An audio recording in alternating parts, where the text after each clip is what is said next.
I want to inspire people to not only take control of their financial lives, but their futures in general. You've got to go get it. You got to go make it happen. No one's going to give anything to you. You can do it.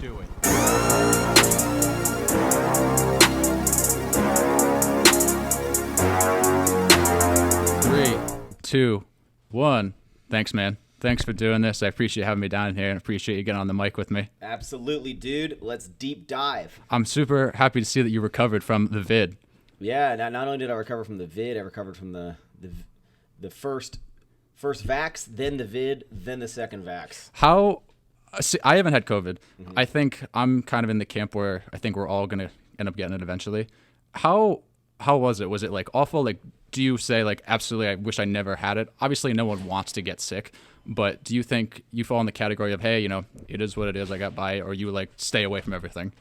Yeah, I mean, definitely no one wants it, especially for, I mean, I guess we're fortunate enough that, you know, we're hopefully young, healthy, we don't have any long-term issues with it, but obviously it has some pretty heavy effects, if not death, you know, right, for many people who maybe aren't as fortunate as us. So definitely wanted to get out of here as quickly as possible.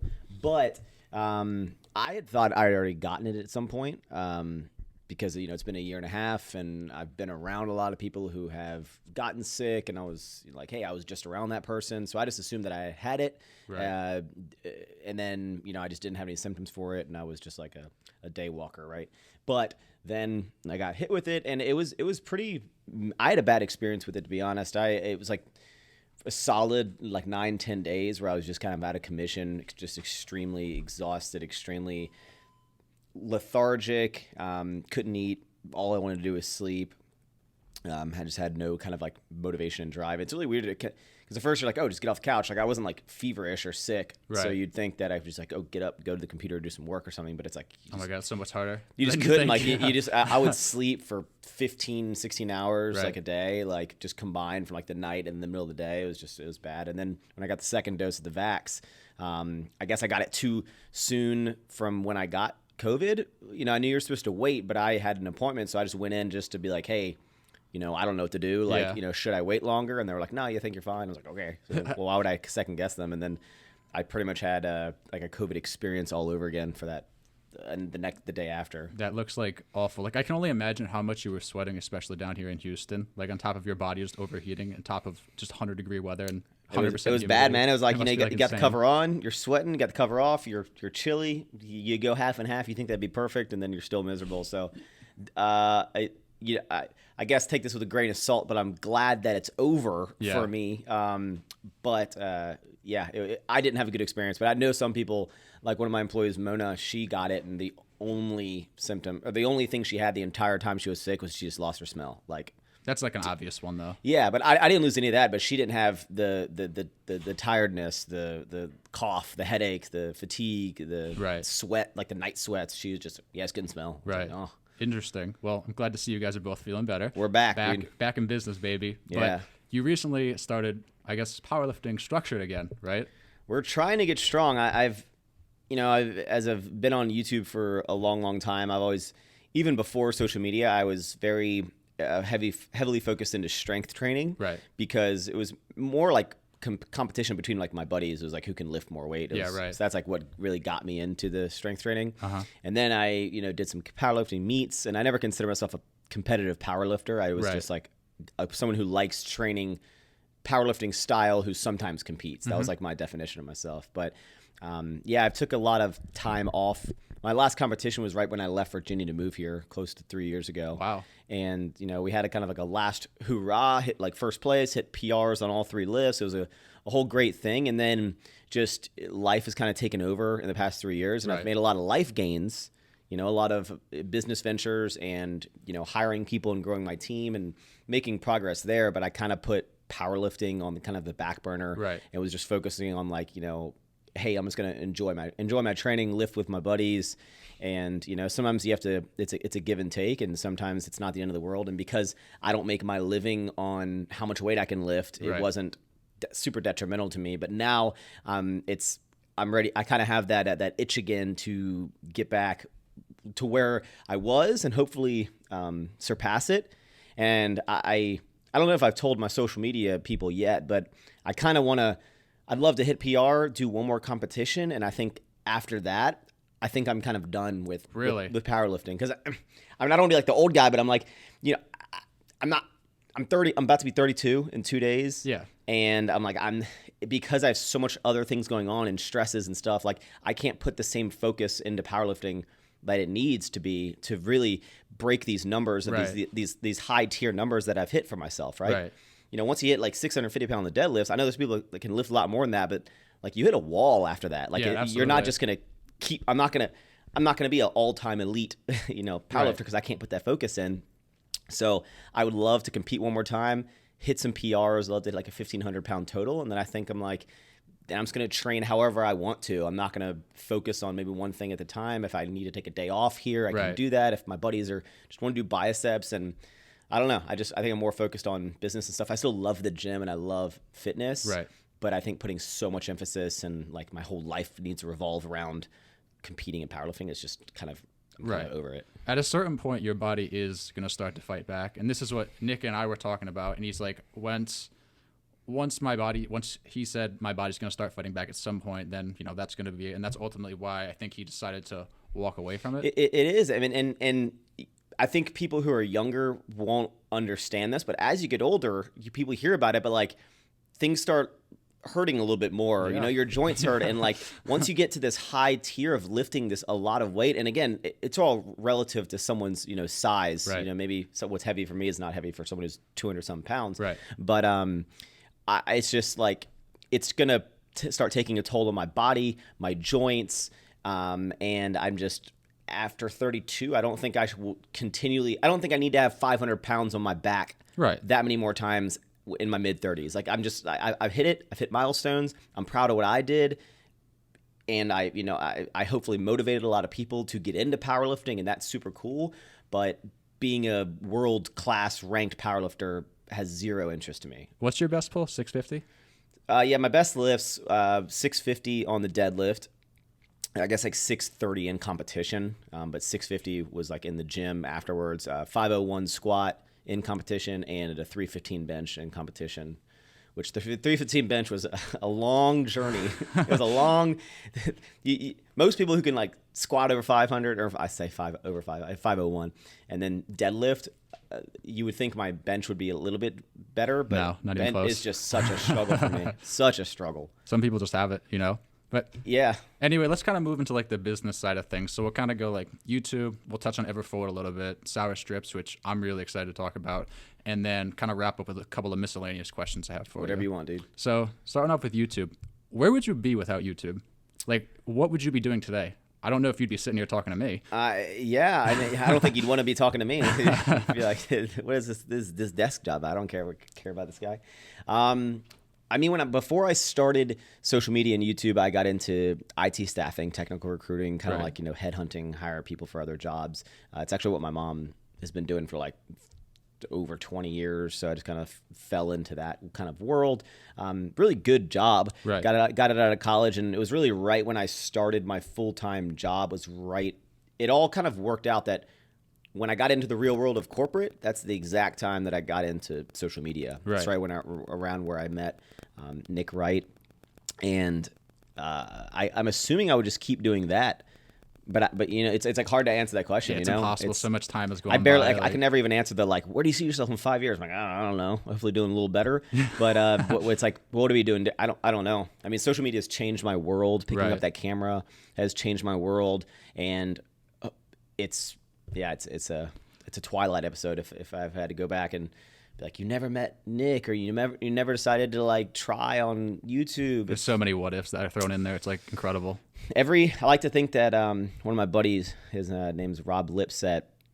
Sometimes whenever we go on vacation or something, we're on, let's say in Ibiza, we're on like a boat or something. He always says, he's like, you know, it's crazy to think that like every choice and decision you've made in your entire life has led you to this exact moment. Isn't that crazy to think about that? Yeah, so it's on another aspect, but even like, you know, being right here, it's like every decision that I've made, you know, in my life, or really, in the past 8 years of social media, has like, just every decision has gotten me to like this point, being in my warehouse, with, a team around me, and doing this podcast. It's, it's like, it's kind of like butterfly effect. If one thing had changed differently, the whole future would be different. It's kind of like winning the lottery. If the little like ball fell into a different slot, then you wouldn't have. It's also sometimes even cool to think, like, especially now that I have a team and some employees. If you go deeper into that, it's like, if I had never done it, what are the people that are like the core that are helping all of the things we're doing grow? Like, what would they be doing? Like their lives.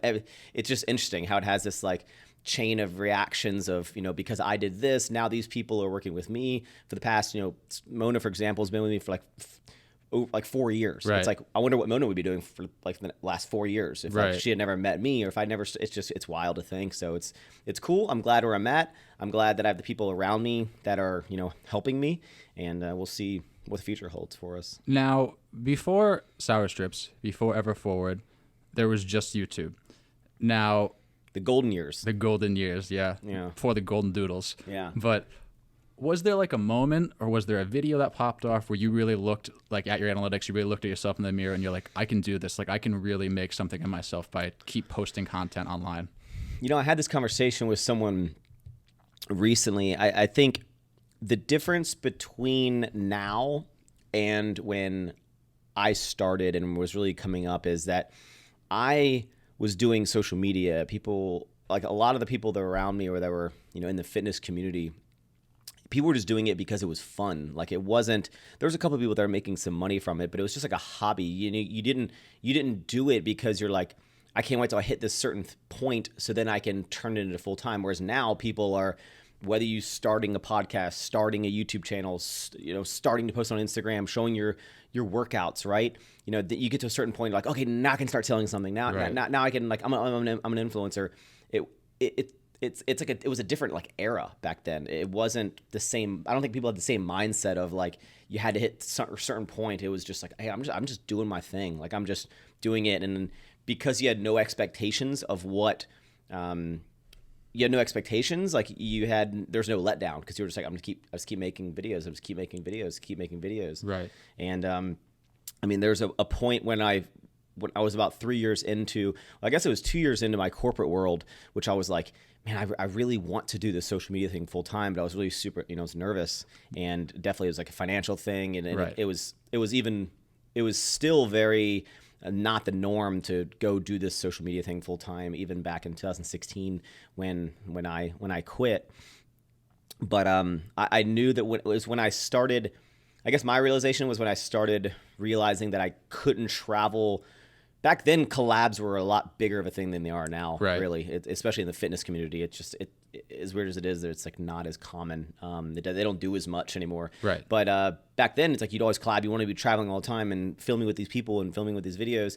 And I was like, I'm missing out on these opportunities because I can't take off from work. I can't do this. So about 2 years into my corporate job, I started tracking my finances, just seeing how much money I was making from social media, clothing, all of it kind of combined. And I tracked it all for a year. And once I found out that it was relatively the same each month, I was like, okay, like that's consistent income for a year. I have some saved up in the bank. YOLO. I'm going. And I remember for like 2 weeks, I was like, pick up the phone, Max. Like, pick up the phone. So much easier said than done. Call your boss. Like today's the day you're quitting. And it was July 4th weekend in 2016 that I called and put in my 2 weeks. And what's interesting is my boss, as soon as I told him that I was quitting, he was like, I knew it was coming. Like he like understood. He's like, and he was like, if I was in your shoes, I would do the exact same thing. He's like, you have all of our support, and I can't remember if he said this exactly, but it was kind of like, if it doesn't work out, like, come on back. Like, he was super cool, and everyone was really supportive of it. But I did call my mom I think it was like the day before, or even the day of. I was like, Mom, I think I'm going to quit. Like, I think I'm going to try to do this thing. And she was like, I just being a mom, very, protective of her son. She was kind of like, I don't know, like, you need to have like 3 months of savings or 6 months of savings, maybe do a little longer, like, and just being, and I was like, Mama, I was like, well, this isn't really me calling you to ask if I can do this. I'm telling you that I'm doing it. And now, now my mom couldn't be more proud looking back of me and happy, and she loves me as YouTuber Maxx, and and she supports everything that I do, and obviously now that I've proven that I can do it, and now I've been out of corporate longer than I was in corporate. Wow, which is pretty wild. Do you miss it? Nah, I didn't think so. Nah, Most people don't.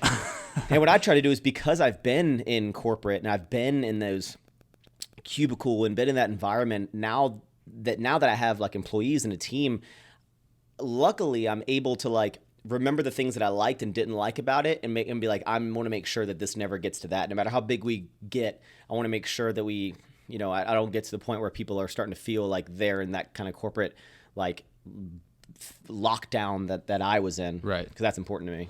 Now, before you quit that job, you got fired from a previous job. Mm-hmm. And you talked about how you really thought about walking away from YouTube, which I'm sure you're very happy that you did not do that, because we, again, probably would not be sitting here today. But how close were you to actually walking away? Was that more of an emotional decision, like, at the time, or was it just like, I'm really going to sit down, I'm really going to think about this? It was like, hey, is this worth it? Because you got to think that was I was maybe a year at most into the whole social media thing, and people weren't, living these lives you see people on social media doing now. Like, it wasn't a thing, right? So it wasn't very common. It wasn't accepted into the world, and I was like, shoot, it had been less than 6 months that I was at my first corporate job, and I guess in my head, I was like, YouTube and social media will always be something I do on the side. But again, like I'll touch back to like what I said previously, like it wasn't like I had this expectation of like, I'm going to quit my job. It was like, I just happen to make YouTube videos and I work corporate. Like that's what it was. I really did have a thought, because I felt like when I got fired, I was so afraid to tell anyone. I even told my roommate, he was like, why are you home? Because he was a bartender at the time. So he was like, it was like a Tuesday or something, and I was like, he's like, why aren't you going to work? I was like, I'm just taking a day off. He's like, you just started. Yeah, and I was just embarrassed. I felt like a letdown. I wanted to feel like a loser. I was like, man, all my friends, like, I got fired from my job because of this stupid YouTube thing where I'm making $100 a month. Like, it's like, what's the point? Like, there was just, and I was like, hey, this is my career. Like, I need to focus on that. Like, I need to be realistic about, what the future holds, because again, it wasn't a thing to be a YouTuber. There was very few people that were doing it. So, it wasn't even across my mind. But then I was like, I like it. I was like, I think I can just switch up my content, maybe turn down the vulgarity a little bit, maybe just think about the things that I say before I say them on camera. So I'm more, to the masses, rather than trying to talk to gym bros and drop F-bombs every, third word. So, and then I got an opportunity. My mom happened to know some people at the company that I ended up working at for a couple of years down the street, and they were very aware of my YouTube channel, and I was just like, I just adapted, Yeah. Do you think you're ever going to leave YouTube? Do you think you're ever going to have that day where you're like, goodbye and thank you? I made clickbait a lot saying I'm going to quit YouTube. But I know. There was one yesterday. Yeah. I don't know. It's something that I'm super proud of that I've built. I think YouTube is an extremely hard platform. As if anyone can agree that unless you're this wild new personality, whether you're are you a Jake Paul? Are you an Addison Rae? Are you a Mr. Beast? Right? Unless you're this out of left field crazy, and a lot of people maybe think they are, but like, you got to ask yourself, like, are you that type of person? Like, if not, then like, it's very hard to build a YouTube channel. Right. Very, very hard to build. Like, and again, not everyone, you don't have to get all those views, but like, let's say like I've worked 8 years to get my views up to like around 100,000. That's hard to do. Like, very hard, and especially to be consistent. And there's just so many kind of like internal struggles of, what type of people do content? What type of content do people want? What do I want to make? Well, I want to be this. I want to be authentic, but I kind of have to always step it up a little bit and do things maybe I wouldn't normally do, because that's like what people want. You're constantly this internal battle of like what to film and how to film, and you want to be real, but you can't be too real because then you're boring, and you can't be too not boring because then you're not relatable, and you're trying to find this battle of feeding the people what exactly they want.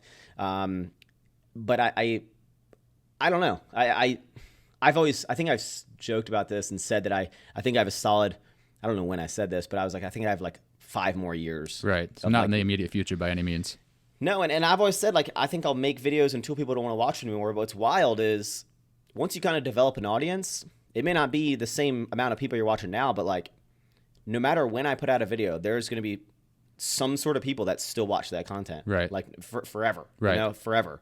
So I don't know. I think I like to do things until I don't enjoy doing them anymore. Right. Again, like powerlifting, gone through phases. And I think when I don't enjoy making YouTube videos, that's when I'll stop making YouTube videos. Have you ever considered making a video, maybe doing some sort of income breakdown, how your income has grown over time? Maybe not so much like what you're making now, but like, hey, I was making this much in my job, and I started my YouTube channel, I started making this much, and then I started Everforward, and then I took this much, like something like that.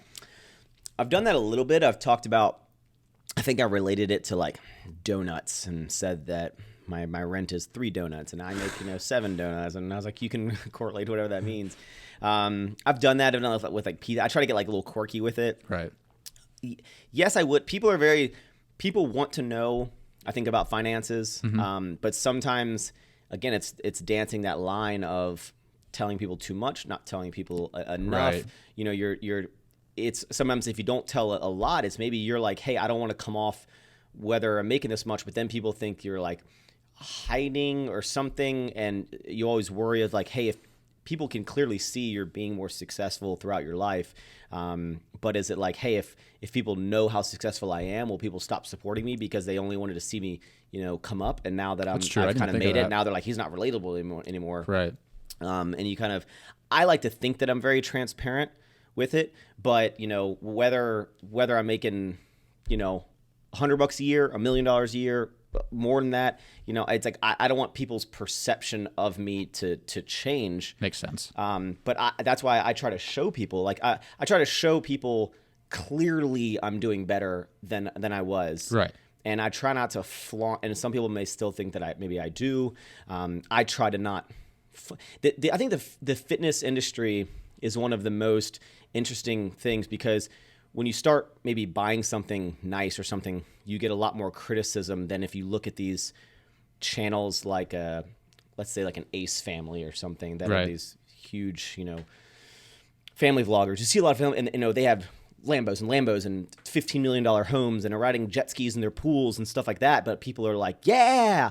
But like, I'm like, hey guys, like, I don't know, buy anything. And people are like, oh my God, you're flaunting all this stuff. And it's a weird dynamic. I don't know if people connect more with us. And I'm like, what are these like family channels that are clearly just rolling in the dough? I don't know.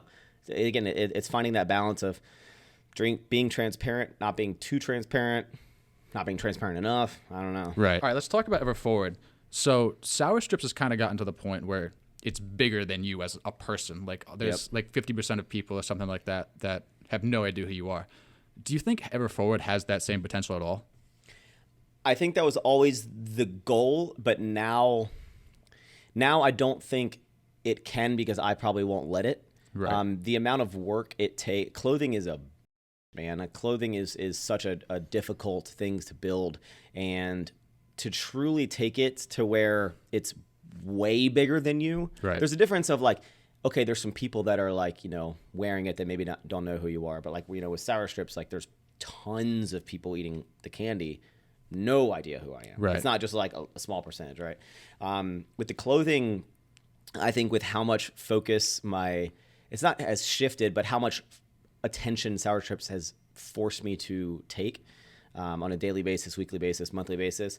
I think it has forced me to like not kind of take Everforward to that like completely next level. Right. I think, and I've kind of had to accept it. I went through kind of a weird mental time when Sour Strips started taking off, and I would, take a week or two, and it'd be like almost a month, and I'm like, I haven't done anything for Everforward. And it's not because I didn't care, but it's just like this beast is taking so much of my time. Right.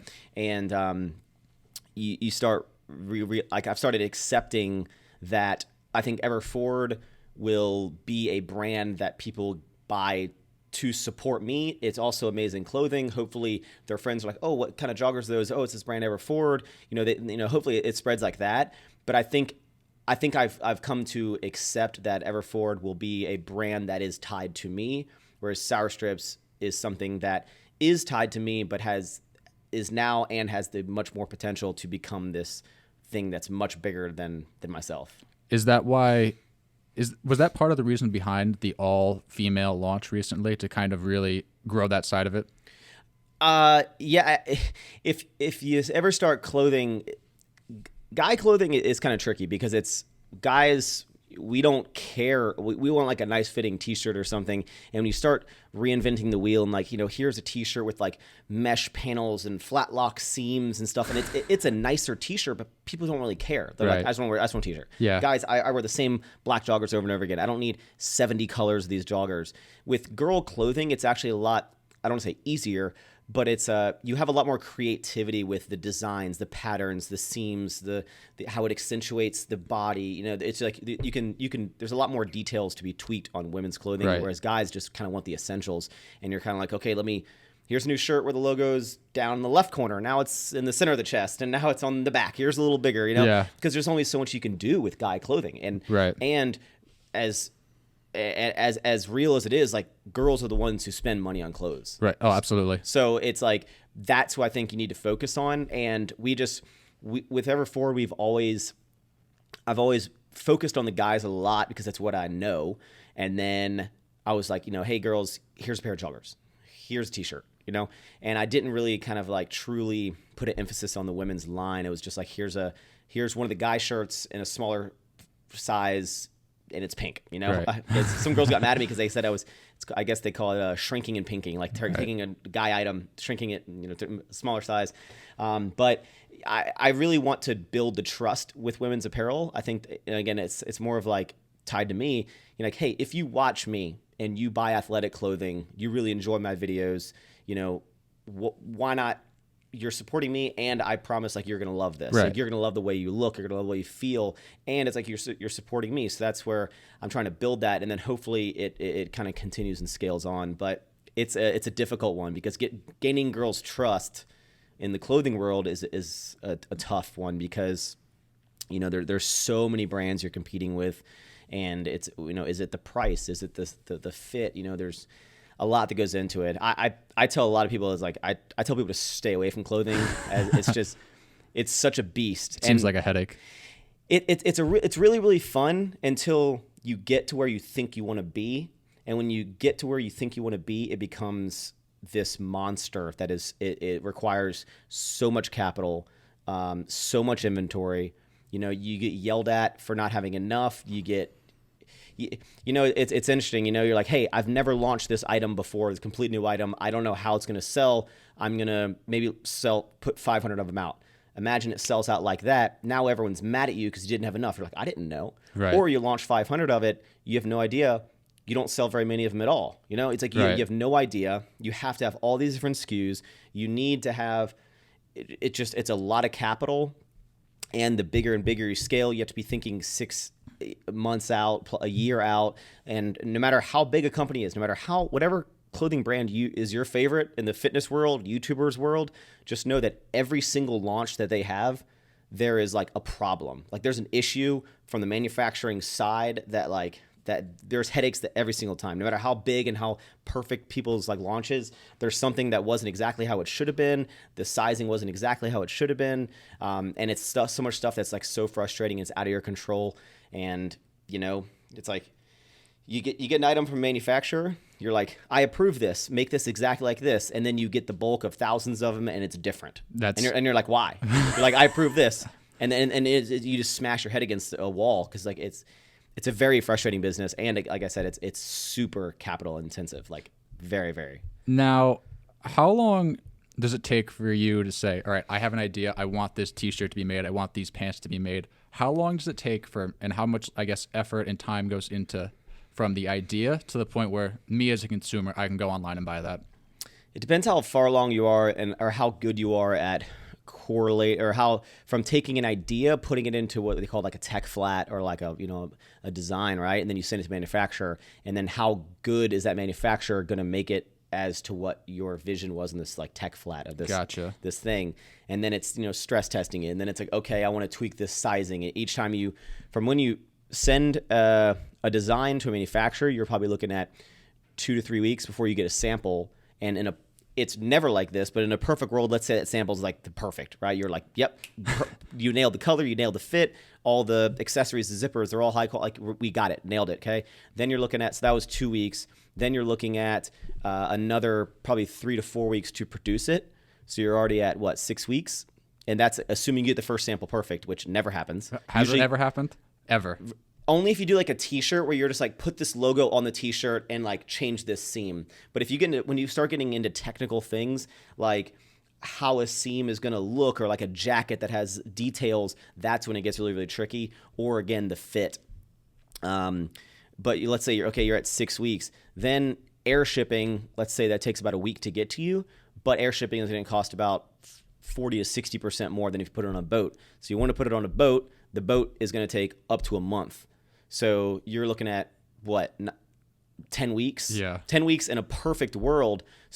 And that's for one item. So you have to time that out of when you design it. Okay, 10 weeks, then I can start launching it. But by the time you launch it, you need to be 10 weeks ahead of the item that's going to come out after that. Right. So it's just, and it's so much. And how do you on one launch, I'm going to launch all these girls' leggings, but you kind of have to like, I need to launch them, see how they do, to see if do I make more women's leggings, or do you just YOLO it and already make a second legging after the first legging, because you need to be able to launch them, within 2 months after that, or else it's going to be months and months and months. But you're like, I don't even know if they're going to sell. So you start getting into this thing of like, how much do you invest? How far ahead do you think? And you never know how they're going to do. That's with the girl stuff. It's tricky because we launch it. I want to see how it does. But if I wait to see how it does before I decide, okay, wow, it was a big hit, let me start on more girls' clothing, you're already behind. Now it's going to be 4 months, 5 months before the next launch, and then you've already lost the interest of the consumer. Right.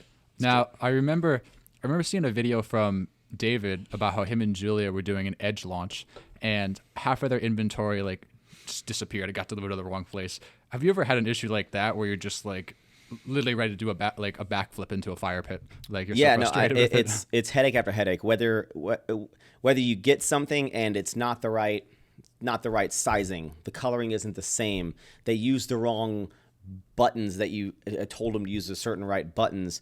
You get it, and little things like a couple of my packages are missing from FedEx, and you can't. This podcast would be an hour and a half long of me just telling you all the different like headaches that you could possibly run through with clothing.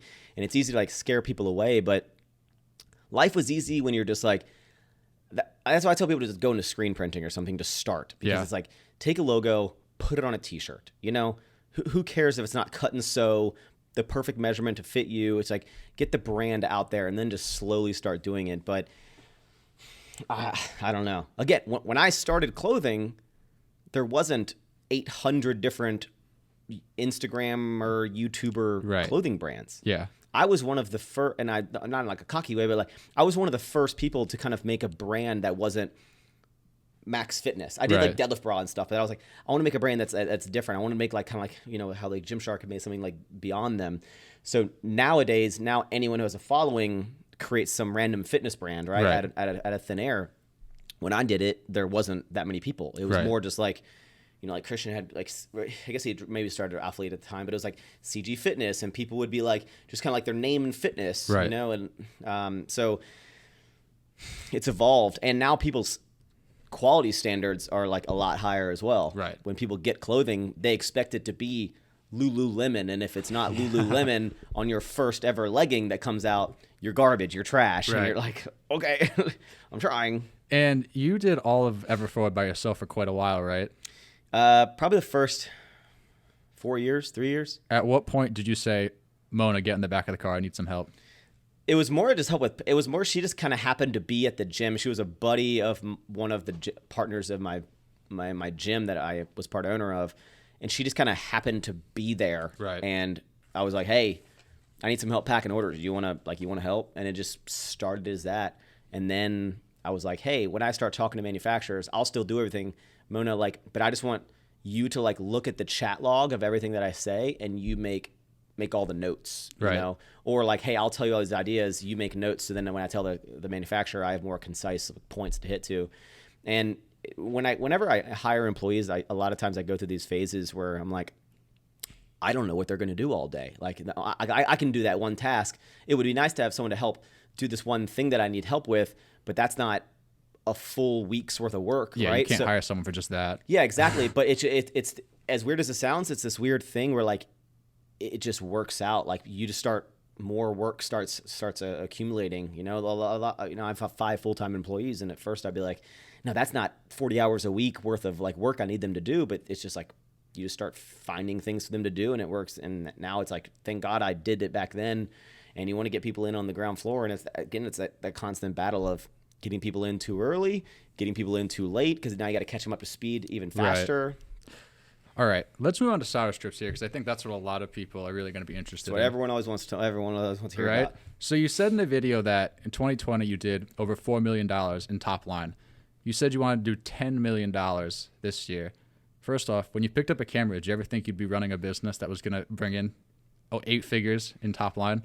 No, and definitely not something that I'm like so addicted to that I've been eating my entire life. You know, candy. No, not at all. But anyway, how is that goal of getting to that $10 million looking as we wind down 2021 here? Anyone who's in any business where some part of their business comes from overseas, whether it be, you know, China, Germany, you know, wherever, not just like China for like clothing. Right. Only like my boxes come from China for the candy stuff, like our retail boxes and stuff. But there's just a global supply chain disruptions at the moment because of the COVID and because of shipping ports and because of container constraints, and shipping prices have gone up like half. And there's just a lot of supply chain issues across the board, whether it be on food, drinks, you know, consumer packaged goods, clothing. It's a shit show at the moment. Right. If I had zero supply chain issues and zero supply chain restraints, I think we could crush that $10 million. Really? Yes, absolutely. I think realistically, I think we'll get close. I think we can break 8 this year. That's still pretty impressive. 100% revenue growth. And you know, and what's wild is it's actually kind of I don't know if it's called a blessing, because of the restraints and because I wasn't able to grow the business as much as I could if I had zero restraints, whether it be supply chain, capital, whatever. It almost will make me look even better next year. Right. Because, you know, instead of, let's say I could have done 11 or 12. Now, if I do 11 or 12 next year, it's going to look really good just from going from, you know, 8. Yeah, right. And I can hit that. I think I can do 100% this year, and I think I can do 100% next year. Really? You think you can bring in over 15 million next year? 100%. If I don't have any constraints on supply chain or capital. Do you see those issues getting resolved that you have with the supply chain? I sure hope so. Right? Are we all? They're getting better. I'm hoping that like January is just some magical thing that's like, you know, everything's back COVID to normal. disappears. Yeah, or something. With the shipping, it's just more like, you know, I'm just biting the bullet and I'm taking a lot less profit. Not me personally, but I mean the business is taking a lot less profit per item because I'm paying a ton more in shipping costs. Right. But I'm at the point where brand growth is way more important than how much net revenue or net profit we're bringing in. Right. Because that's what's important. So if I make less per bag is better than making 0 per bag, you know? But yeah, I think sour strips is a very interesting beast. And I think the only thing limiting our growth is the ability to have enough product. That is kind of the way I always thought you looked at it, like more of, you know, top line branded sales. Like that's what you're 100%. really interested in here, that you're really trying to grow that and just push it out to as many consumers as you possibly can. That's with me. Cause again, I don't personally take any money out of sour strips and ever forward. I should have already started it, but next year I'll officially start my holding company where I'll have to start taking a salary, and it's for tax benefits, of course, tax purposes. But I say I don't take any money out, but obviously, you know, it pays a lot of the taxes and overhead and things that I'm doing. Not like my personal. I don't like sour strips doesn't pay for my house, doesn't pay for my cars, doesn't pay for my Chipotle that I'm eating. Neither does Ever Forward. But in my mind, and again, I'm not like super big businessman. I may look like it, but in my mind, I'm like top line revenue to make the brand look really good. And then as long as the brand is bringing in enough money that I can spend of profit to continue to buy as much inventory as I possibly can, pay all my employees, pay all the overhead, because I have a lot of expenses every single month, then I'm fine with it again. Because again, that's what's a really beneficial thing is like, I don't need any of the money at all exactly. to live, like at all. So that's really beneficial to me because I don't have to take any money out for myself. I don't have to live on peanut butter sandwiches because I have other income sources. Right. So for me, I think it's just getting it out to the masses on a rapid pace. Now, do you plan on, let's fast forward, say 10 years, 20 years, whatever you want to say. Are you still doing this, or is this something you want to sell? I think at the moment I'm not super focused on selling. I'm focused on building a super cool brand. Right. But like I mentioned with the clothing, when you get to where you think you want to be, you not only then want to be further, but you also start dealing with crazy amounts of headaches that you start dealing with. Right. And there's a lot difference of growing a brand to $10 million than growing a brand to $20 million and to $50 million. Right. There's a lot more, headaches. Headaches. You need a lot more employees. You need probably got to start getting HR. And do you start going down the path of where it's not as fun anymore? Because I think my buddy had a saying, he's like, you want to build businesses to like when it's not, what they say, it's like it's not fun anymore. It just kind of runs. Like, it's like, but I really enjoyed the fun and the creativeness.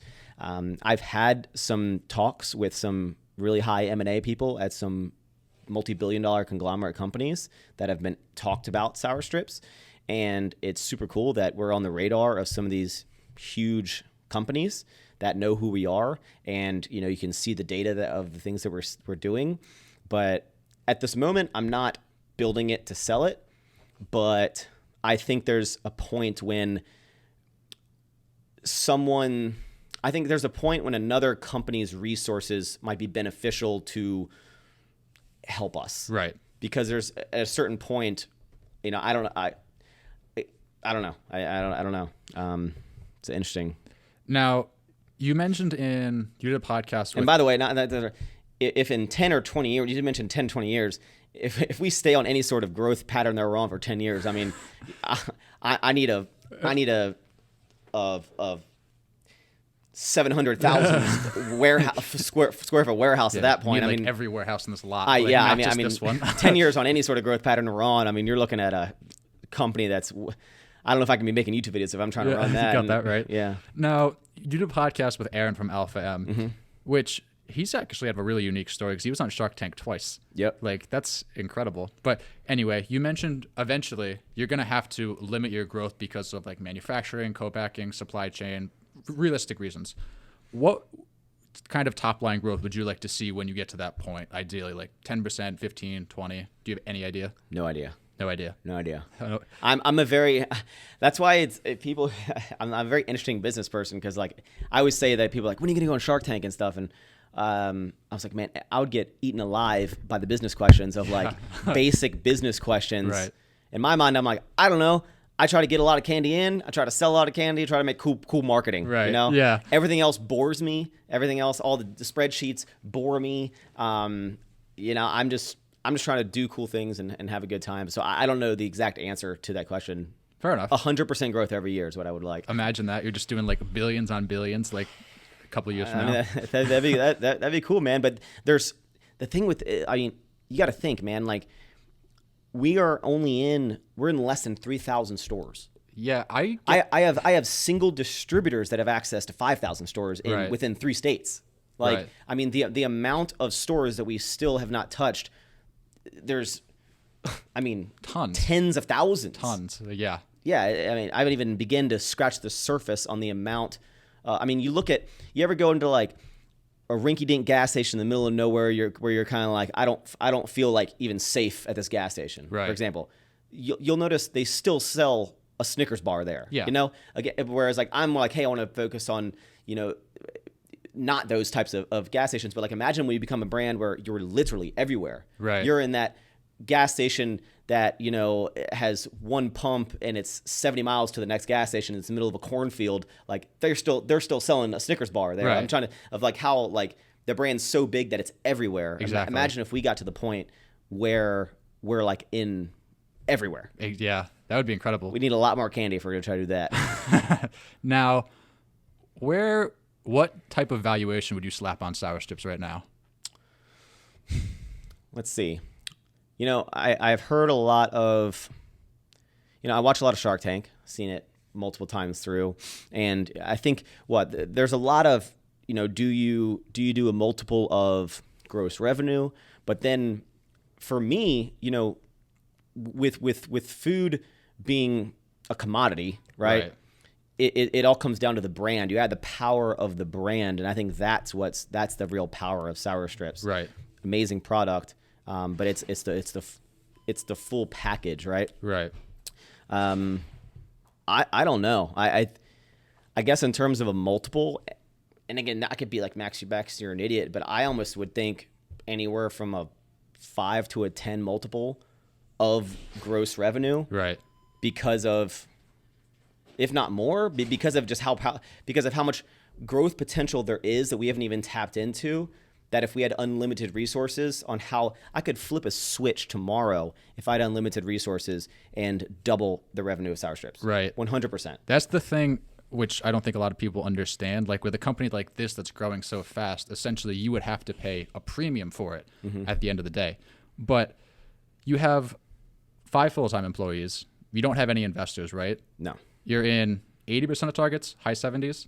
Like 73. So there's like 1,800 and some change targets. We're in 1,300 of them. And then you're in 600 Walmarts, somewhere around there? No, we're in a little over 200 Walmarts. We're in all 315, a little over 300 all HEBs. And then we're just in almost 100 Quick Trips in like the Oklahoma area.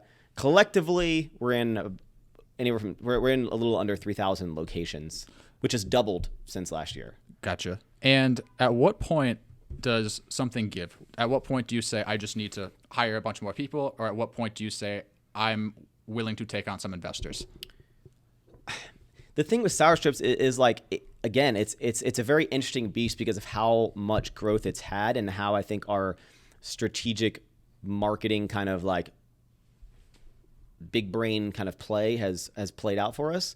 And for us, it's just about getting the inventory. Like, again, most CPG brands, I would say, like people probably are blown. It's like, I don't have salespeople. Right. I don't have anyone. I don't have sales reps. I don't have, with most, like when you have energy drinks or something, you have regional reps that are going in each store for each region. You know, I don't have that. I don't reach out to any stores. I don't do anything because they just kind of come to us, not in like a cocky way. That's just how it's been. Right. And then once you get into these big mammoth companies, a lot more doors are able to be opened because you can be like, hey, here's the data from Target. Here's the data from Walmart to show how well we're doing, you know, and then other grocery stores are like, we also would like you in our store. Right. So I would only want to take on investors until I can't afford to supply it anymore. Fair enough. Because because of how much capital it takes, is you'd also need a crazy huge investment. Like someone coming in and be like, I'll give you $500,000 for a portion of the company. I'm like, that's not going to move the needle from my inventory. Like I need a lot of money to do this. And another fortunate thing is because I'm still doing social media and making good money from that, I'm able to like be my own investor if I need it. Right. So if I need, you know, an extra chunk of change to put into the business, you can fund it yourself. I run it into the account and then I wait till I get paid, and then I transfer it back, and it's just a quick little transaction, you know. Right. But I'm able to do that. But there's going to be a certain point if we wanted to be in those rinky-dink gas stations where we're everywhere. You'll have to have investors. Yeah, but you're looking at a lot of money. Yeah. Like, I mean, a stupid amount of money. What stake would you be willing to part with? I'm assuming you'd still want 51% at least, so you still have full control out of everything. But do you have any idea what stake you'd like to part with of the company in that situation? 2%. No, I don't know. And again, that's like where I don't have that expertise of like, you know, because someone would have to put in so much money. Yeah, that makes sense. And they would want a decent, you know, someone's going to put in $10 million or $5 million. Like, they're not going to want 5%, or maybe they will because they see how big the growth. I don't know. Right. but no, giving up like 50% is not something I'm interested in. Right. I mean, I think that then it takes away a lot of I get that I still have the control, but I feel like I wouldn't. I feel like I would lose that creative control, because what I like about the brand right now, I like a lot of things, but everything is just run by me. Right. You know, so we can be super up to date, and I don't want to have to ask anyone else if I can do something in my own brand. Which makes sense. Because then you go back to, you're not, your own boss necessarily anymore. And then that obviously puts a lot of wrinkles into things. So I don't know. I think we're definitely starting to get on the radar of a lot of big brands, because we're starting to take their shelf space. Right. And that's really what I'm competing for right now. It's just, I'm competing for that shelf space. Like right. I want to take other brands' shelf space, because it's the candy industry has been the same for so long, and you have a lot of people that come in with very innovative things like a Smart Sweets or something like that, where it's a whole different kind of category within the candy, and they're crushing it. I mean, they're the number one selling candy in Target, and they're not even a candy; they're a candy alternative, right? And you look at that, and it's wild. But then I just look at everything else, and I'm like, man, this has been the same candy since I was a kid. Like it's kind of like same packaging, same branding, it's just kind of boring to me. And a lot of these I did like a Drake Billboard certified lover boy Instagram story the other day, and I just whipped it up real fast. Like I was like, none of these other brands are making Drake meme references, like within a 30 minutes of like something going up. And it's like, I don't want to have to run by. It's a fun brand. It's cool building it. And it's even cooler when I go into the grocery store and I see a couple little kids with their cart and they have sour strips in there, and I'm like, that's awesome. Like, they have no idea who I am. Right. People enjoying the product. And I see people, I think the most enjoyment I get is like when I see people with like their kids, and their kids are like enjoying the candy. I'm like, imagine them like growing up eating this candy. Like, like if that's like their favorite candy. Because if they're like me, like I've had favorite candies since I was 15 years old, 10 years old, Imagine if like this is their candy. Yeah, like, absolutely. And I'm 45 years old, and some kids like, man, I've been eating sour strips for forever, It's funny because I have friends that know who you are, that know what sour strips is, but have no idea that the two are correlated, like at all. Like I've told some of them that, like their minds are like blown completely. It's an interesting thing, and it just kind of like it kind of just happened where it took off. It became, and that's what I wanted to do, because not like it's like my grand finale business type of thing, but it's just like it's something that I have a lot of passion in. I really like candy. I can be really creative with the brand. And at first when I started sour strips, I was like, oh, this is a lot easier than clothing. There's not as many SKUs. There's just flavors, right? When we have some ideas for some new actual products within like the actual candy kind of like umbrella, but it has its own challenges, just with candy. So I wouldn't say that sour strips is any easier than Everforward. It has its own headaches and its own frustrations on another kind of world. Now, talk about the idea of expanding on more of an international scale.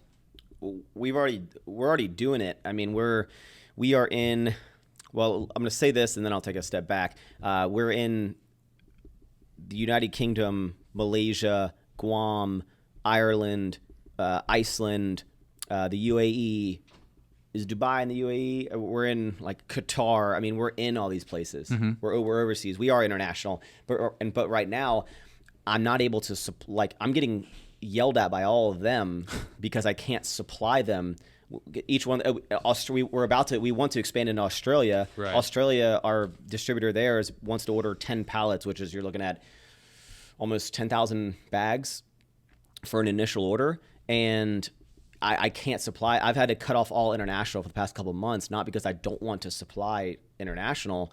It's because taking on these mammoths like Target has just sucked our inventory dry. Right. And I'm having to make sure that I can keep up with the demand domestically before I expand internationally.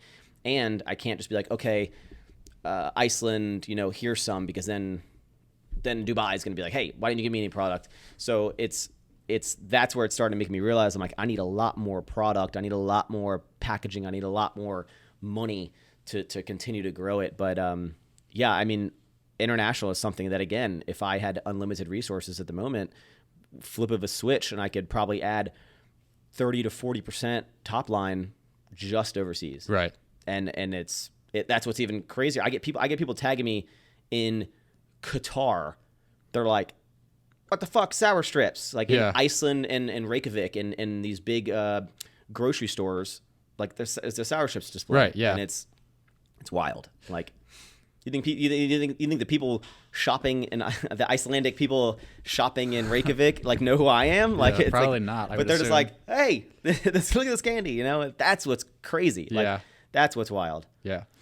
Now, here's a fun question for you, and a lot more headaches would come with this. Would you ever consider taking sour strips public? No. Never. Ever, ever, ever. I don't even know what that entails. A lot of headaches. Yeah, I can tell you that much. It's just like and again, I mean that's when again, I don't know this world too much. I'm assuming you take it public because then you kind of want instead of taking investors, you take the public's money. Right. But no, I have zero interest, and that's not even a thought of my. Fair enough. I remember. I want to supply sour strips for I want to run sour strips as long as I can with my own funds, and I think we were really fortunate in the first year. If I tried doing what I'm doing now with our retail in year one, I would have drowned. I would have needed capital. But because the first year was about 80% online, where our margins are significantly higher, and that was the whole goal. It's like, as someone who loves candy, like, I don't want to order candy online. Right. Like, you can go on Amazon and order, let's say you love sour gummy worms or something, Yeah. And you go to the store and it's like $2. For $4, you can order a 17-pound bag of gummy worms, but you don't want to do that. You don't want to do that. Like, candy is a grab and go at the convenience store, grab it, eat one bag, and be done with it. The next time you're there at Target, you grab a bag. Right. But like, that was my long-term play. I was like, I need to sell it online and make enough money so then I'm able to afford to get it into the stores near you. It was never my long-term play to always be this online brand. Right.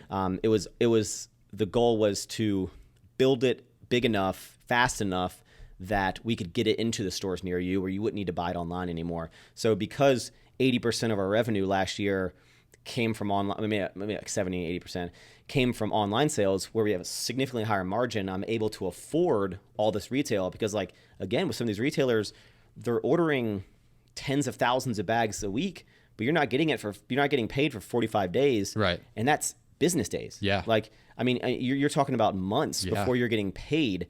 And it's like, but every week they want more and more and more and more and more. And you have to have the product, which you have to order it weeks before that to be able to get it into your location to then ship it out for that. So it requires a lot of money.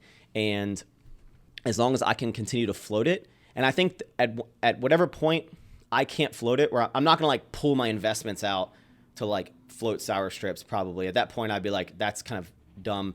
I'd probably until I can use all my personal money to keep float, if I need to add more money to sour strips, right, I'll do that. And then at that point, I think it'd be like a friends and family. I think I have a couple friends that I think they clearly can see the growth, and if I needed like an extra $1 million or something, I'd probably go to one of my close friends and be like, hey, do you want to float this $1 million? I'll give you X for doing it. Right. And a lot of times we'll get orders. Like, we had a huge retailer that I had to turn them down. They wanted to order 1 million bags of sour strips. That's crazy. 1 million for a launch in February. We couldn't do it because of supply chain issues. But it's very easy to go to someone, my friends who are big into real estate or big into, investing or whatever, and be like, hey, I got a 1 million bag order. Do you want to float this? I'll give you X percent. And they'd be like, yep, absolutely. Yeah. Like, I'm like, within 4 months, it's a zero risk. Like, it's zero risk. It's like, here's the PO. Here's how much money we're going to get. I'm not going to get this money for 6 months from now, but when I do, I'll pay your $1 million back, give you something, that'll be probably less because they're like my friends. Like, right, yeah. And everyone wins. It's a win-win. So I'd probably do that before I'd go to like an investor. That makes complete sense. And plus, obviously, there's more of like trust security there, you could say, with it being one of your friends, as opposed to like, someone that's gonna hire the top-notch lawyer and try to screw you over somehow. Yeah, man, I don't want to go through like weeks of like paperwork. I'd be like, no, just give me $1 million. Just give me the money and you get the candy. Yeah, and in 4 months, as soon as I get paid, here's the PO. Yeah, you'll get your money back. Like, and so that's probably where I'd go. Right. But I'm gonna try to do it all myself as long as possible. I would probably do the same thing. So I went to Target the other day, and the one near Torchy's, and I saw Christian's 3D energy drink in there. And I don't know how, shameless plug, I don't know how far his, I guess, United States blueprint distribution expands, because we don't have those in Rhode Island like anywhere. But the thing I found so impressive was the price points of the 3D were very competitive with Monster. Like I think they were like identical price, like not just Monster, but Red Bull, all those brands. And the thing with sour strips, it seems like they're a little more expensive, which makes sense. Do you have any real plans to somehow get those margins a little bit higher so you can bring the price down a little bit and 100%. Make it more competitive? Absolutely. And I'll get some comments like that too, that'll be like, yeah, but you can get, if you get 3.5 ounces of sour strips for $3.29, I can get, 5 ounces of gummy worms for $1.50. And my response to all of them, and not in like a sarcastic, mean way, is I'm like, if there is no way that I could have started a candy company to compete with billion-dollar conglomerates and make my biggest competitive advantage price, like to compete with them on price. Right. I can't do it, like, period. And again, that was the long-term play, and it's hard to like explain to people. I'm like, look, I need to sell it online. It needs to be at a higher premium price. Right. So I can have the money, not so I can go buy Lamborghinis. That's not what I want to do. It's like, so I can build it from online, from higher margins, to be able to afford to get it into the stores. And then once it crushes in stores, to then lower the price. It's like this long-term play that I didn't really explain to people, but I'm like, internally, I'm like, that's what I need to do. Like it has to be in this order. Because if I go in and I'm making 10 cents a bag, like I can't, it'll die. Like it'll die. And we've luckily positioned ourselves that it is a premium candy. Right. And what's good is, it's not, I do want to lower the price 100%. I don't think I'll ever get down to like, at the dollar store where it's $1. Right. I can't do that. But more competitive. Absolutely. More competitive. But I think I've proven in an industry, I have proven in the candy world that people are willing to spend an extra $1 for a candy that they like more. As someone as myself, and again, maybe I wasn't always like this. Maybe if I was extremely tight with my money back when I was, wasn't making anything in early college, maybe my view will change a little bit. But I think for the most part, actually, no, I probably still would have done it back then because I love candy so much. As someone who's a diehard sour candy fan, if I found a candy that cost me $1 more, but it was significant, I enjoyed it significantly more, I would pay that extra $1 every single time. Right. And that was what I was betting on. I was like, I think that if people can have a candy that's available everywhere, that they can get everywhere, I think the extra 50 cents to $1 that they're having to pay, I don't think people are going to freak out as much as everyone thinks they're going to freak out. Right. And again, it is a premium candy, but it's not because I just want to launch this bougie candy brand that's cost a lot. It's because I don't have millions of dollars that I'm like backing this by some huge company. Right. Like it's me. Like it's me, and I'm starting it up, and like I have to do it this way. Right.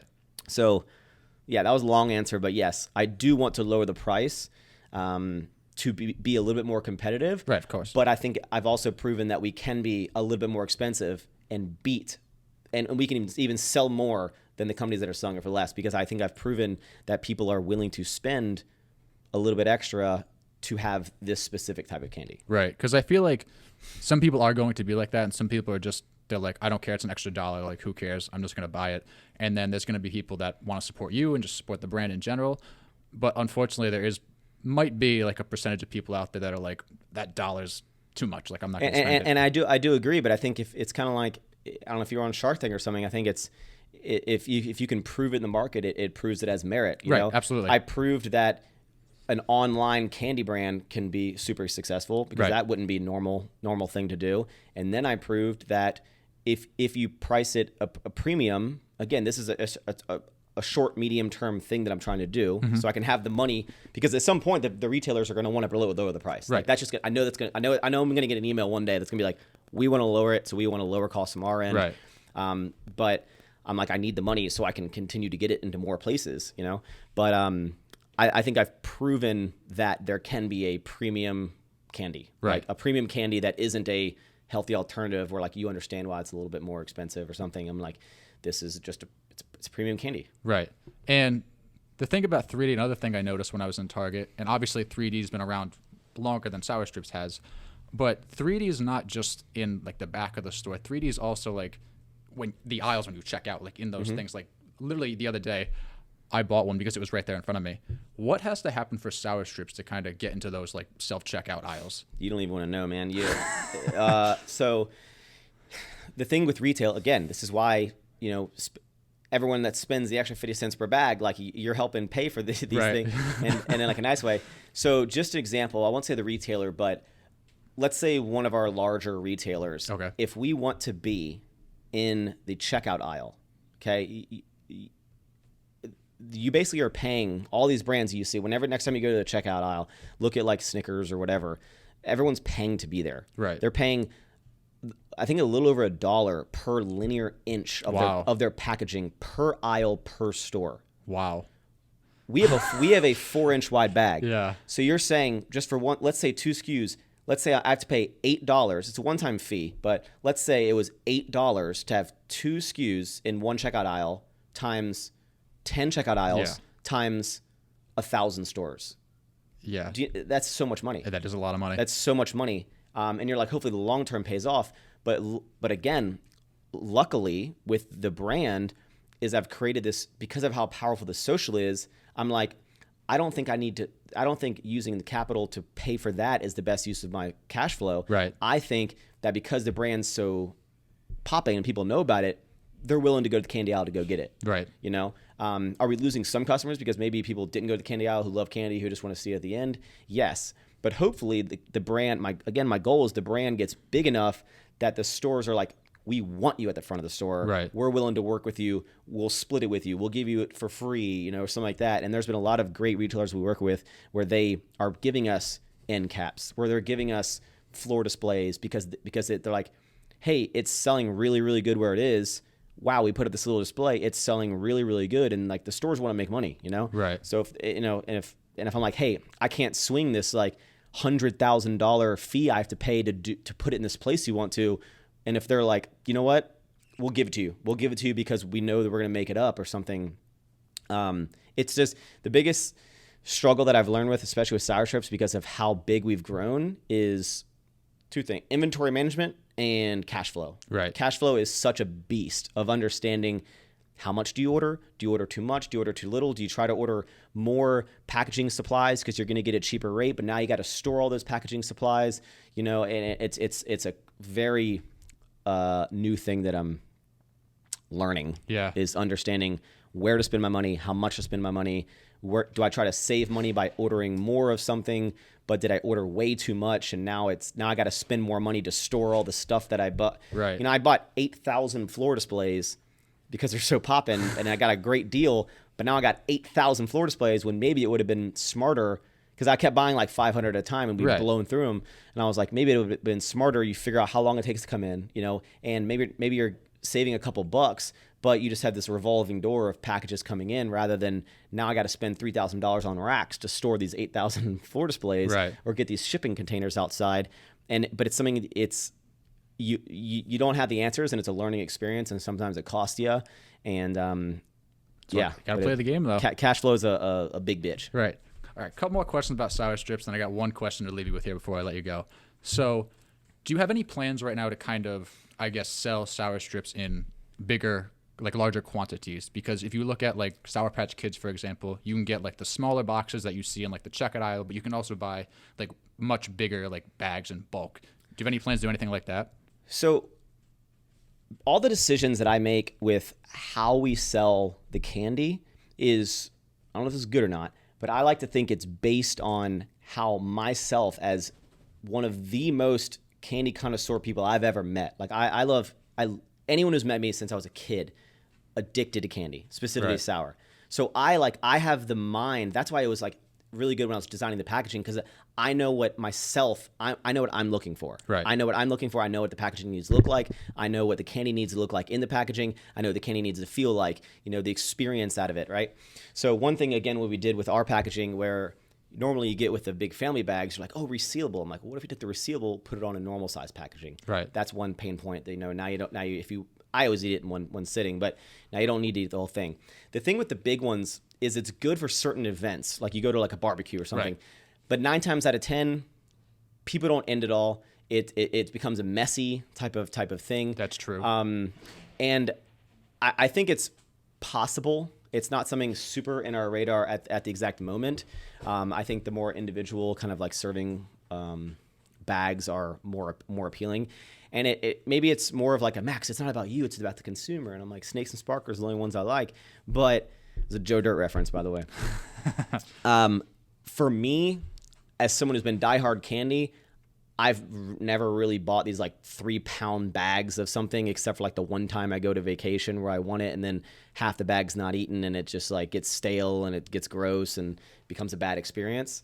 So that's what I look for, is I'm like, would I like it as a hardcore candy connoisseur? And it's right. like, if it's not like the number one thing, I'm like, I think it's better. And this is where it comes in of like, what's the best place to spend your money? And for me, I think getting our normal packaging into more stores is a better use of pushing the brand than spending money on bigger packaging in some of the stores. Right. I'd rather get more stores, our current packaging, than a little bit more stores with the big bags. Right. That makes complete sense. So, and again, that's like the number one focus right now. I can't even begin to think about expanding to something like that, because I'm like, there's tens of thousands of stores that I can still get into with these current ones.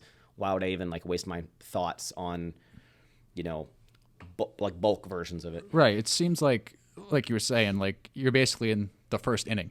Mm-hmm. Like you might as well just keep going forward with what you're doing, and because there's so many things you haven't even touched upon yet, like so many gas stations, like so many other Walmarts, like so many other big retailers, like there's Costco, Kroger, like all of these. Like, I mean, you look at just Walmart alone. If we're in almost 3,000 stores, Walmart has over 4,000 stores alone. right. I have one distributor in Oklahoma and Arkansas who has access to 5,000 C-stores. Right. 5,000 stores, and we're not even in 3,000 right now. So if I can just focus on my one distributor who he has access to all those doors, which if I could just get him the product, he could pretty much, get us into most of them. Right. And see the success. It's like we're crushing it in Quick Trip in the 100 stores we're in. Quick Trip has 900 locations across the United States, and I believe that Quick Trip is the one of the highest, if not the highest revenue C-store, and they don't even have as many stores like 7-Eleven, for example. Like that's how much traffic goes into there. So maybe I should need to focus on having enough product to supply the 900 Quick Trips, and that's like where my focus is. Like there's so much growth in these like really popular chains that I haven't even touched on, that I'm limited because I don't have the inventory. Right. Do you have like I guess a number in your mind on what percentage of the market share you would like to try to take away from these big conglomerates? Because the candy industry itself, it's supposed to grow to like, I think somewhere around 300 billion over the next 5 years. I don't know those numbers. People go to Shark Tank, they're like, the candy industry is this big. I don't know. I'm just like, I don't know. It's big. So, everyone likes candy. But it's supposed to grow to, I think, about 300 billion. So even if you just were able to take 1%, that's $300 million. I hear that on Shark Tank a lot. Mark Cuban always yells at me. He's like, you can say that about anything. He's like, 1% and all that stuff. I don't know. I don't have that thought on it. I'm just like, I want it to be I just want everyone to have access to it. Right. I want everyone to enjoy it. I want everyone, when like their kid who's like 4 years old is like dancing with the packaging and they love the characters, and the mom loves the candy because she can reseal it and put it in her purse and it's not like spilling all over her, or spilling all over her like purse. I love that like people who like sour candy are like really, really enjoying it. I love it's just like there's so much cool feeling things that I just want to get it into more people's hands. I love just building this brand, and it's like that's one of my original thoughts with the whole thing. I was like, no one's made like, I think Sour Patch does a fantastic job of their marketing, but a lot of the other brands, I think, like they're kind of like they're so big that they don't need to put as much focus on it. But I'm like, you could make your brand so much cooler. Right. Like you're missing the mark. I feel like I look at some social media accounts on some candy companies. I'm like, I think Susie from accounting is running this Instagram, and like, no, that's not who it should be. And I'm like, I see with these brands with like their marketing, and I'm like, you have a budget 7,000 times more than me, and this is what you're putting out. Right. Like, and that's where the innovation that I brought into the candy space was in brand and packaging. Right. Like, you get a good product, make a cool brand, have a good packaging. And a lot of people will be like, that's not going to work. And I'm like, I think it will, because as someone in the candy world, and I was like, no one's made a cool candy brand. And that's what I was trying to do. Right. And a lot of people think that's dumb, think it's not going to work, think you need more than that. I'm like, as someone who loves candy, who knows when there's a new package on the aisle, like I'm gonna see it. Like right. no new sour candy comes into the gas station that I go into if I don't know about it, because right. I walk down that aisle every single day, right? So for me, I'm like, I think something just needs to stand out, something that's different. Our packaging is white. Like what other there's, I think Albanese does white packaging. I don't know. Rare. I mean, I think Sour Patch did like their like icy cool one was a white, but I was like, everyone does these crazy colors. So I was like, what if you go white? Right. Like stand out like, somehow. Yeah, and I've had people that like when I did it, they were like, I think there's a reason why everyone goes like super colorful. The white actually is like blends in. I was like, I don't think so. I don't care. Yeah, and I was like, anyway. and I was like all these characters, and I was like, instead of doing super kitty kind of like cutesy one, I was like, what if you make them kind of angry so they're still kind of cute, but they're like, you know, looking a little pissed off. I was like, these characters are super cool, and right. You know, and I don't know. It's an interesting ride. I think we're far from even scratching the surface of where we can go, and I'm interested in continuing on this path. And I think it's going to be super exciting. I've been super fortunate also with the growth of all this, that I'm able to give people jobs and give people growth within a company, and people are excited to do cool things. People don't have to work in the boring corporate that I did. They can, you know, be like, hey, like literally today after this podcast, we're going to go, spend an hour and a half shooting some t-shirts, you know, and like doing some cool stuff in there and throwing candy around. It's like, you know, a fun time. And like, right. That's what I like giving people. I like seeing people enjoying the brand, seeing people enjoy Sour Strips. I like that. And my employees are happy where they are. They'd rather be working here than anywhere else. Right. Hopefully they better. And it's just, I think it's all about experiences, man, because, you know, again, I've done well throughout my life where, you know, I can do the things that I want to do. I can buy the things that I want to buy. So, you know, once you're kind of at a point where like, you know, unless I want like yachts and private jets every day, like I don't need much more. Right. Now I want to build things. Now I want to give opportunities to other people. Now right. I want to build a team. I want to leave an impact in the candy world. Like, you know, like I'm all about like experiences, and not the phrase giving back, but I think giving opportunity right. to people. That's what I like to do. Last question about Sour Strips. Now, a lot of people I feel like don't know this, but the name of the brand is Actual Candy. Yes. Well, the company, yeah. That's what I mean, yeah. Would you ever consider expanding into sour gummies, sour worms, stuff like that? That's the second. The number one question I get asked on Sour Strips is, would you sell Sour Strips? Number two question I get is, are you going to come out with any other stuff? Yes. We are, and we've wanted to, and I've already like sampled some stuff that are not belts, right. Some other cool stuff. As far as, I can't say never, but when I went into the candy space, I looked at, the reason that I went with belts was because I was like, when you go to your Target or Walmart or gas station, like how often do you get belts? You don't. Right. They're not there. Right. So I was like, now they're available. Now, and you know, now Sour Strips are available. Now you can get those kind of fun belts, fun different stuff. I don't think the world needs more gummy bears. You know, I don't think the world needs more of like gummy shapes and stuff. There are some other, I'm a big fan. I've always been a fan of the licorice. It's not liquor. I don't like licorice, but like licorice type of stuff, like the harder chewing, right. the belts, the bite size kind of stuff. I've always been a personal fan of that. And again, that's why I kind of went down that path, because I like a more tougher chew. We do have, there's a couple more products that I would like to add, but on the flip side is, I think instead of going wide, sometimes it's better to go deep. Right. And with Sour Strips, it's taken off enough that I think it would be a distraction to introduce another product into the line right now. Mm-hmm. I think it's better to continue to hammer out the flavors we have. We have a lot of cool new flavors and limited edition packs coming from now until like February of next year, about like 3 to 4 actually. And I think that's where my focus needs to be. And I think, again, if someone was like, Max, here's $20 million, take this to the moon, I'd be like, Dogecoin. Yeah.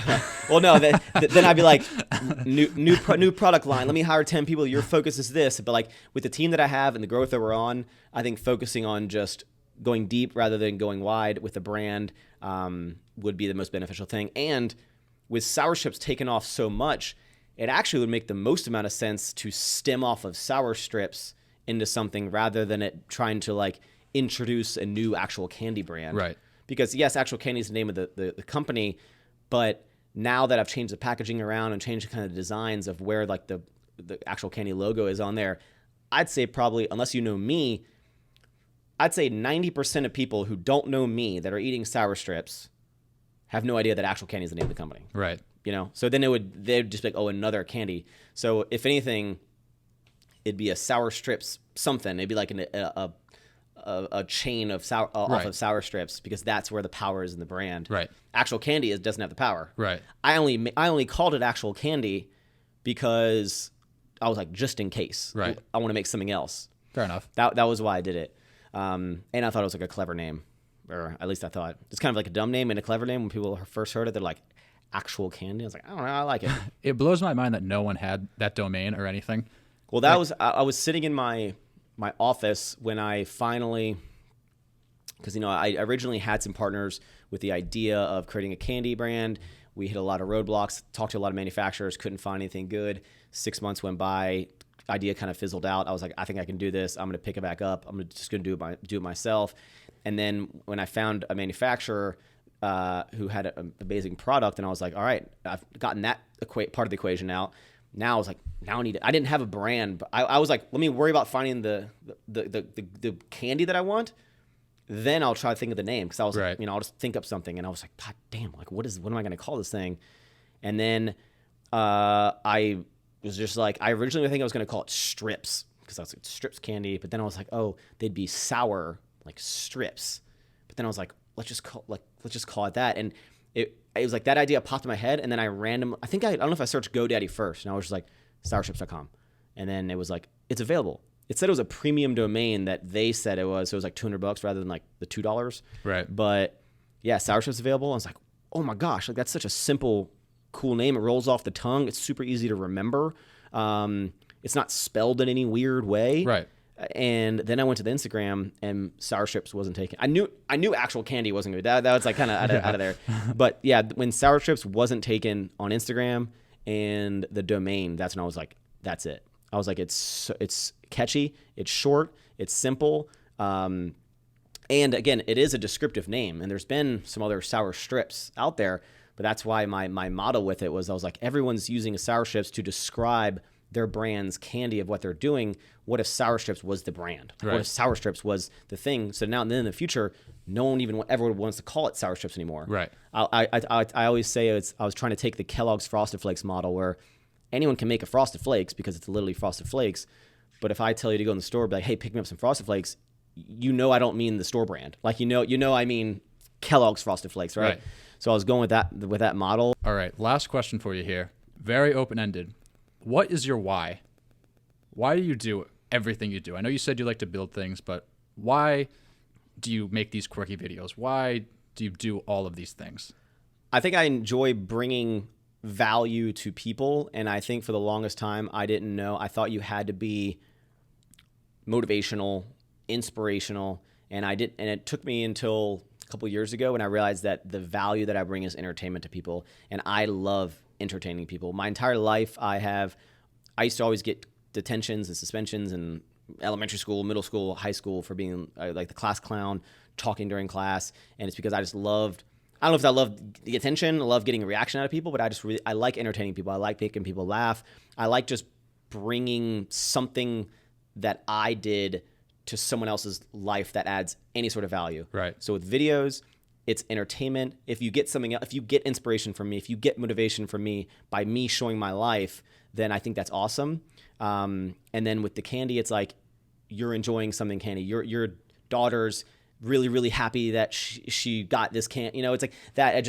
You're bringing something to someone else that like has an impact on them. And I think a lot of people, when I say that, like everyone thinks that impact has to be some huge thing, change their life, and like maybe I have, and I you know, and that's amazing, but I think that value and what you bring to someone else's life in any way doesn't have to be like as big as you think it is. I think it can be as little as, you know, people can click on I said this a lot, like where people, I'm like, you know, if you clicked on my video and for 10 minutes you like laughed a couple times, you know, in your shitty day when you had a bad day at work or something, and you were like, turn on my videos and I say some dumb stuff that makes you laugh, I'm happy with that. So I think my why is I like to bring a smile to people's faces in whatever aspect that is, whether it's a way that they feel from the clothing that I create, whether it's the way of the happiness they get when they're eating a sour candy, or when they're laughing at, you know, me saying dumb stuff on purpose on YouTube, you know. So just like entertaining people, bring Max, value. You've got a great story. Thanks again for doing this. I really appreciate it. Would you like to end it with your normal outro? Thank you guys for tuning in. Eat more sour strips and ever forward. Bye, everybody. Woof!